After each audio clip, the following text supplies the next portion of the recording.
Quer elogio, mostra pra mãe. Bom dia, então nós vamos dar início a mais essa atividade da segunda Feira Literária de Bonito, com o Paulo Tadeu Gomes da Silva, que é procurador da República em São Paulo, e a palestra dele é sobre meio ambiente e direitos humanos. E contempla, né, sob medida, a nossa proposta de uma feira literária centrada na palavra aberta, a palavra liberta. Então, muito obrigada, Paulo, por ter vindo, e agora a palavra é sua, está aberta. Obrigado. Obrigado. Bom dia a todos.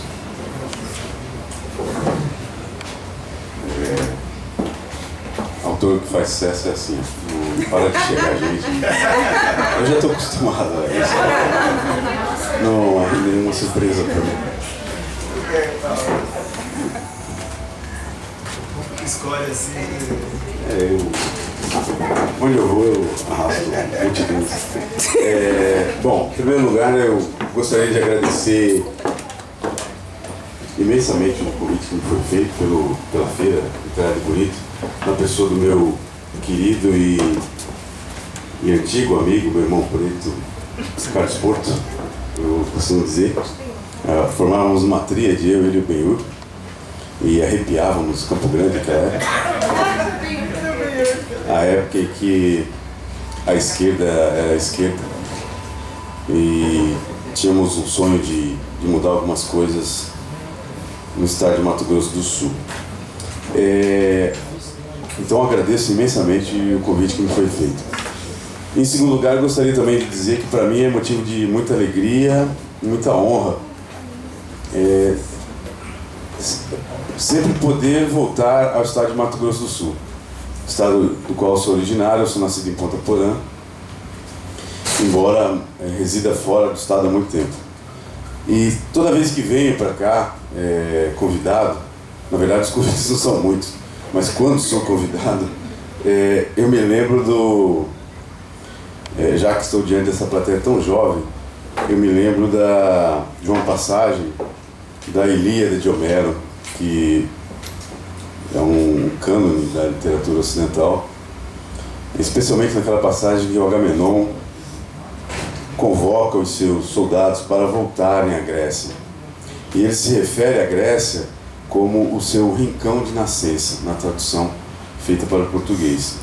E para mim, Mato Grosso do Sul é meu rincão de nascença, embora esteja fora há muito tempo, e para mim continua sendo o lugar para o qual eu sempre volto. Então, o que era a Grécia para Agamenon na Ilíada de Homero, Mato Grosso do Sul é para mim.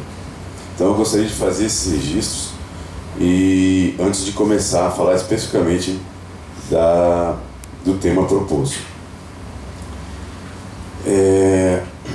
O tema proposto, literatura, meio ambiente e direitos humanos, é um tema bastante complexo, daria para nós falarmos aqui o dia inteiro, bastante coisas a respeito dele. Eu fiz um resumo, por óbvio, e a minha intervenção aqui, ela vai se dar. É importante vocês que são os mais jovens terem uma estrutura do pensamento. Então a minha intervenção, eu vou explicar o que vai acontecer aqui hoje, para a coisa não ficar muito solta. A minha intervenção vai se dar da seguinte maneira: eu vou fazer uma breve introdução a respeito do tema, brevíssima, muito rápida. Segundo, eu vou falar dos conceitos, o que é literatura, o que é meio ambiente e o que são direitos humanos. Terceiro, eu vou falar sobre literatura e direitos humanos. Quarto, eu vou falar sobre meio ambiente e direitos humanos. E quinto e último ponto, eu vou falar sobre superando os paradoxos. Porque na minha fala eu vou mostrar para vocês que há vários paradoxos que se relacionam a esse tema. Então é isso que eu vou fazer aqui hoje. 40, 50 minutos no máximo. E desde já agradeço a atenção de todos. Bom, eu começo então nessa breve introdução pela indicação, pela constatação de uma estranheza. E que estranheza seria essa, meu? A estranheza de que uma pessoa do direito, como eu, estar aqui a fazer uma palestra numa feira literária. Vocês devem se perguntar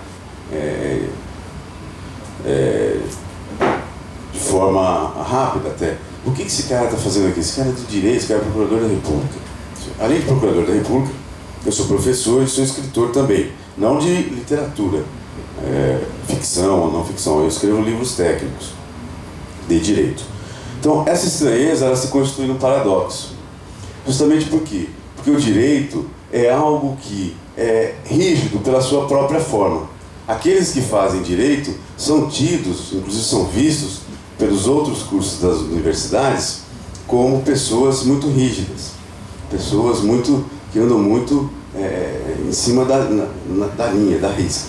E a literatura já é totalmente contrário.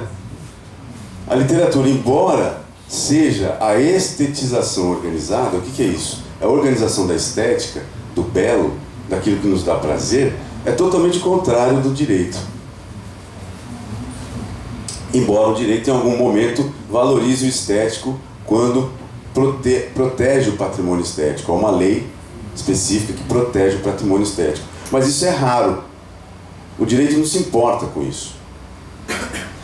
O fato de existir um paradoxo não quer dizer que nós devamos ficar paralisados frente a ele e deixar de lado. Bom, existe o paradoxo, isso aqui é um paradoxo, o paradoxo é uma contradição e a contradição é insuperável.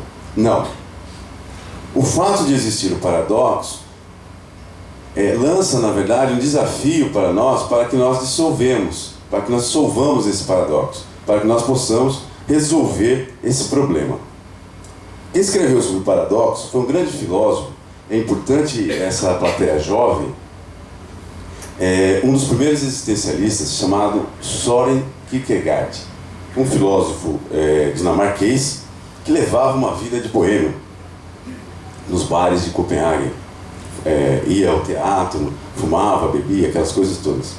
E um belo dia, ele se deu conta de que isso produzia muita angústia na vida dele.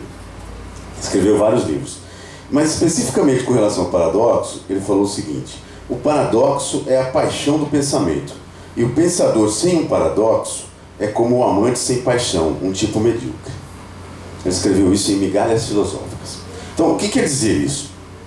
Quer dizer que todo aluno, todo estudioso, todo leitor, diante dessa contradição, deve tentar superar essa contradição e não abandonar a questão por causa da contradição. Essa estranheza também ela pode ser amenizada pelo fato de uma pessoa do direito estar numa feira literária pela seguinte notícia histórica. Pela primeira vez, a FLIP, Feira Literária de Paraty, a prima rica da FLIB, pela primeira vez, lançou um livro jurídico. Livro jurídico para o qual eu tive a honra de contribuir com um artigo. E o livro se chama Direito das Comunidades Tradicionais Caiçaras. São aquelas comunidades que habitam uma parte do litoral brasileiro. E são populações tradicionais, tais quais as populações indígenas. Pela primeira vez a FLIP lançou um livro jurídico. E houve inclusive debate, eu não pude comparecer, razões outras. Mas esse acontecimento histórico também ajuda a dissolver, ajuda a mitigar essa estranheza que existe em uma pessoa do direito, que sou eu, estar aqui a falar numa feira literária. Pois bem, então diante disso, só nos resta enfrentar o problema. E eu começo enfrentando o problema por meio de conceitos. Vou tentar aqui conceituar o que vem a ser literatura, o que vem a ser meio ambiente e o que vem a ser direitos humanos. São temas complexos, pertencentes a diversas áreas. A literatura como algo de criação ser uma forma definida, o meio ambiente como uma manifestação da natureza e direitos humanos como uma manifestação ou da política ou do direito. Então, passemos a esses conceitos. Eu vou ler esses conceitos porque eu preciso ler para dar conta do exato significado de cada um. É bem curto. Então, o professor Antônio Cândido, é um professor emérito, hoje aposentado da Universidade de São Paulo, um dos maiores críticos literários vivos do Brasil, talvez o maior, ele escreveu um artigo que, na década de 80, que é um artigo já clássico, um paradigma, entre aspas, por assim dizer. Se chama Direito à Literatura. E nesse artigo, o professor Antônio Cândido conceitua a literatura da seguinte maneira, abre aspas: são todas as criações de toque poético, ficcional ou dramático, em todos os níveis de uma sociedade, em todos os tipos de cultura, desde o que chamamos folclore, lenda, xiste, até as formas mais complexas e difíceis da produção escrita das grandes civilizações. Tudo isso é literatura. Tudo isso é literatura. E literatura pertence ao sistema social da sociedade, que é o sistema das artes, atualmente considerado. É uma manifestação artística. Meio ambiente. Meio ambiente, para o professor Patrick de Araújo Ayala, abre aspas, é patrimônio público porque sua proteção pertence à coletividade e se faz em benefício das presentes e das futuras gerações. Não é patrimônio do Estado, é patrimônio público porque é patrimônio da coletividade, não é patrimônio de um único indivíduo. E direito humano. Muito se fala em direito humano, no direito internacional, na política, e direito fundamental no direito. Vocês já devem ter ouvido essa palavra, lido em revista ou jornal. Direito fundamental, direito humano, com certeza que todos já ouviram falar dessa palavra. Mas muito pouco se pensa ou se reflete a respeito do real significado desse direito. Porque se todo direito é fundamental, perde a razão de ser de existir um direito fundamental. Porque o direito fundamental é alguma coisa mais valiosa que os outros direitos, por assim dizer. Um direito fundamental, o que é, então? O direito fundamental é toda carência ou interesse que, se não satisfeito ou violado, causa a morte ou um sofrimento grave. Ponto. Isso é direito humano, é direito fundamental. Exemplo para ficar mais fácil a compreensão. Nós estamos aqui em Mato Grosso do Sul, numa realidade bastante forte da presença indígena, e eu sou estudioso dos direitos dos povos indígenas, e eu tomo esse exemplo sempre que eu falo sobre isso para explicar o que é um direito fundamental. Pensemos no direito à terra dos índios, o direito dos índios à terra, muito mais do que um direito de propriedade individual, conhecido de todos da sociedade ocidental ou capitalista. Pensemos nesse direito dos índios à terra, ou dos indígenas à sua terra, como uma questão de territorialidade. Ou seja, um elemento essencial para que eles possam se reproduzir física e culturalmente. Uma vez não satisfeito esse direito, como me parece que a situação empírica no Estado prova, com base em várias residências ou moradas de indígenas à beira das rodovias, pela falta de acesso às suas terras, uma vez não satisfeito esse direito à terra ou à territorialidade dos índios, o que essa não satisfação causa? Causa um sofrimento grave? Me parece fora de dúvida. E muitas vezes causa a morte dessas pessoas. Então, quando isso acontece, quando essa carência, esse interesse, essa necessidade não é satisfeita ou é violada e gera essa não satisfação, ou essa violação gere ou possam gerar esse sofrimento grave ou a própria morte, está-se diante de um direito fundamental, de um direito humano. Esse é um conceito de um professor chamado Robert Alex, um professor alemão da Universidade de Kiel, na Alemanha, que criou a teoria dos direitos fundamentais. Ele construiu a teoria dos direitos fundamentais. Então, esses são os primeiros conceitos com os quais nós temos de trabalhar, para que a gente possa entender do que nós estamos a falar aqui, para que nós possamos entender, para que nós possamos compreender do que nós estamos a tratar. Dito isso, então, passo à relação que possa existir entre literatura e direitos humanos. Porque eu percebo todo o tema que me é proposto, eu analiso todo o tema que me é proposto, sem prejuízo de outras abordagens, pode ser que existam outras e existem, mas eu sempre tento analisar o tema que me é proposto pelo estabelecimento de relações entre aquilo que é oferecido. Por exemplo, literatura, direitos humanos, ou literatura, meio ambiente e direitos humanos.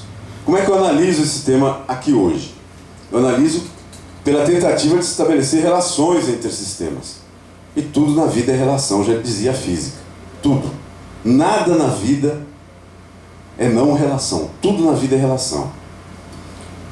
Ora, se estamos diante, então, de temas tão díspares, tão diversos, tão distantes entre si, e tão complexos, a nossa missão aqui, ou a nossa tarefa, é tentar estabelecer essas relações.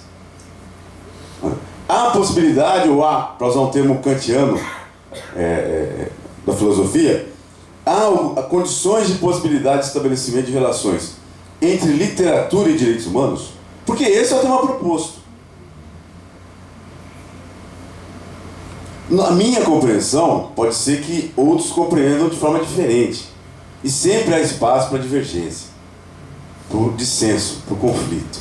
Uma sociedade sem conflito é uma sociedade que os conservadores querem, na verdade. Então, no meu modo de ver, há sempre possibilidade de estabelecer relações entre literatura e direitos humanos. E como é que eu estabeleço essas relações entre literatura e direitos humanos a partir daqueles conceitos que foram lidos aqui nesta sala?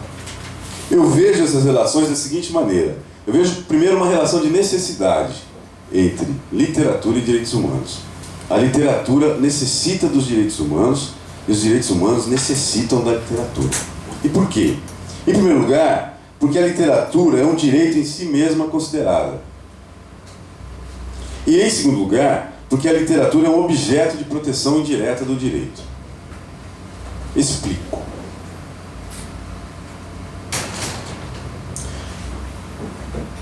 A literatura, como um direito em si mesmo considerada, retomo o texto do professor Antônio Cândido, Direito à Literatura, em que ele faz a distinção entre... A coisa vai ficar um pouquinho complicada agora, mas eu vou explicar. É preciso. Entre bens compressíveis e bens incompressíveis. O professor Antônio Cândido, talvez não, o maior crítico literário vivo hoje no Brasil, faz essa distinção nesse texto dele, Direito à Literatura. O que é um bem incompressível? Porque a literatura é um bem incompressível. É aquele bem que não pode ser restrito ou negado por qualquer autoridade, em linhas gerais. É um bem imprescindível, essencial, talvez até como um alimento, como a própria comida para as pessoas. A literatura, para o professor Antônio Cândido, nesse artigo dele, Direito à Literatura, então seria um bem incompressível. Ou seja, aquele bem que não pode ser negado, que não pode ser retirado, que não pode ser restringido por qualquer autoridade. E ele fala isso, o professor Antônio Cândido escreve isso, levando o raciocínio ao limite e dizendo o seguinte: ele fala que bem incompressível deve corresponder a uma necessidade que não pode deixar de ser satisfeita, sob pena de desorganização pessoal ou de frustração mutiladora. Então percebam a complexidade do tema. A literatura não pode deixar de ser oferecida ou de ser acessada pelas pessoas, sob pena de, não acontecendo isso, ocorrer a desorganização pessoal ou a frustração mutiladora. Então as pessoas, de uma maneira geral, necessitam da literatura para a sua própria organização. E eu diria mais, para a sua própria organização mental.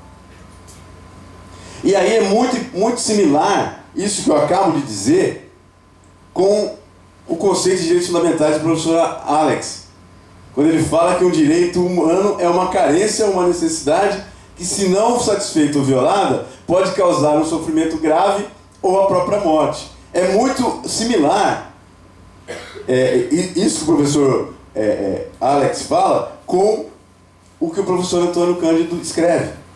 Ou seja, literatura é uma carência ou um interesse que, se não satisfeito ou violado, pode gerar a desorganização pessoal ou a frustração mutiladora.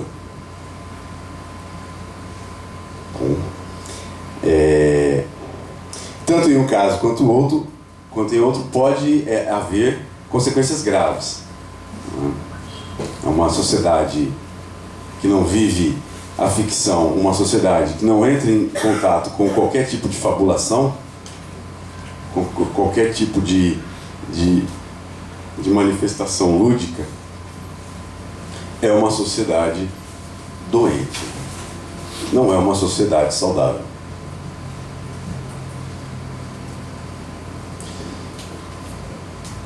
Essa similaridade entre o conceito de direitos humanos e o conceito de literatura talvez possa nos levar a compreender a literatura como algo ligado mais ao espírito e o direito como algo ligado mais à matéria. E aí um ponto de partida muito interessante me ocorreu ontem no hotel a respeito desse tema. Espírito, matéria, formadores da alma, como ponto de partida para uma reflexão sobre a relação existente entre literatura e direitos humanos.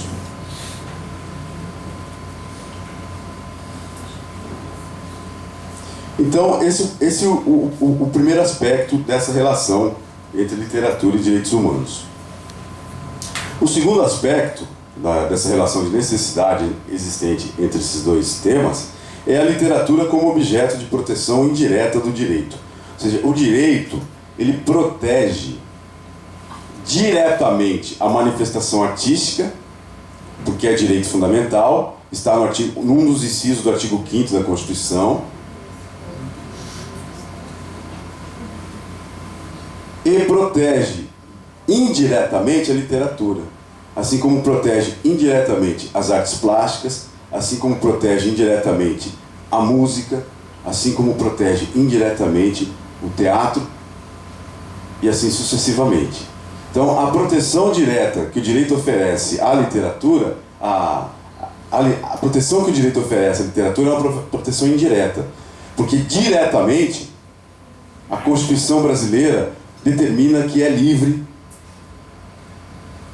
a manifestação artística, ou ao direito de liberdade de manifestação artística, aí compreendida a literatura ao lado de outras manifestações artísticas. Essa é uma relação, então, bastante importante e necessária para a própria sociedade. Por quê? Porque nessa proteção que a Constituição oferece à literatura, ou que o direito oferece à literatura, tratando a literatura como direito humano, como direito fundamental, ela permite que, e aqui é uma frase do Derrida, um grande filósofo francês, que na literatura, a princípio, tudo pode ser dito. E se a literatura é tratada como direito humano, como direito fundamental, tudo pode ser dito na literatura. E, mais ainda, há a proteção do próprio processo criativo. Ou seja, qualquer um de nós aqui que queira produzir literatura, queira fazer literatura, pode, de forma livre, de forma espontânea. É que é um processo tão espontâneo que nós não nos damos conta de que sempre houve obstáculos à realização desse direito. Exemplo. O grande livro de James Joyce, chamado Ulisses, que eu suponho que não muitas pessoas aqui presentes tenham lido, que é um livro muito difícil, é um livro baseado na Odisseia de Homero. O Joyce foi uma pessoa muito culta, então traz muitas referências da Odisseia, do Homero, nesse livro dele, tem saiu agora uma tradução do professor Galindo, do Paraná, pela Companhia das Letras, naquele convênio com a Penguin. Tem aqui na Le Parole, está exposto ali. Esse livro, ele foi publicado em 1925 e foi proibida a sua entrada nos Estados Unidos. Porque o livro trazia algumas descrições de alguns, da fisiologia humana, por assim dizer, de alguns órgãos genitais, por assim dizer, no livro. E ele foi proibido de ser publicado nos Estados Unidos, esse cânone da literatura ocidental. E em 1933, houve uma sentença de um juiz permitindo a entrada ou a publicação do livro nos Estados Unidos. Ou seja, 8 anos depois de sua publicação na França, não na Inglaterra. Foi a França que publicou o livro. Então percebam vocês a necessidade do direito para a literatura. E um outro caso mais recente, que eu gosto sempre de lembrar, que foi a sentença de morte, ou a fátiva, lançada pelo Ayatollah Khomeini, o Ayatollah do Irã, contra o Salman Rushdie, que escreveu versos satânicos. Então tem a sentença eu tenho a sentença dele, foi publicado num livro, eu até tirei cópia, esqueci o celular no hotel, e é uma sentença bastante simples. Em nome de Deus, conclamo qualquer islâmico a assassinar Salman Rushdie por causa da profanação do profeta Maomé. E quem fizer isso terá um lugar no paraíso. Então, esses são exemplos não muito distantes historicamente da necessidade que existe da proteção jurídica ou do direito para a literatura. E eu nem vou entrar aqui na discussão, na descrição da proteção da literatura pelo direito autoral. Ou seja, a partir do momento em que se publica uma obra, há a produção de várias consequências de caráter autoral, cuja legislação é bastante complexa. Eu já falei quantos minutos, hein? Bom, eu teria de acabar antes do tempo. 30 minutos. Já falei 30? Hã? 30? Bom, então vai dar tempo. Eu fico com medo de acabar antes. Sempre tenho medo de acabar antes. É interessante porque eu estou lendo os diários do Wittgenstein, um filósofo austríaco, e numa das passagens dos diários dele, ele fala o seguinte: ele fala, foi um gênio da espécie humana, um grande filósofo, foi para Oxford, enfim. E numa das passagens dos diários dele, ele fala assim: toda vez que eu vou dar aula, eu fico com frio na barriga. Ele fala assim: é o meu medo de ser colocado à prova.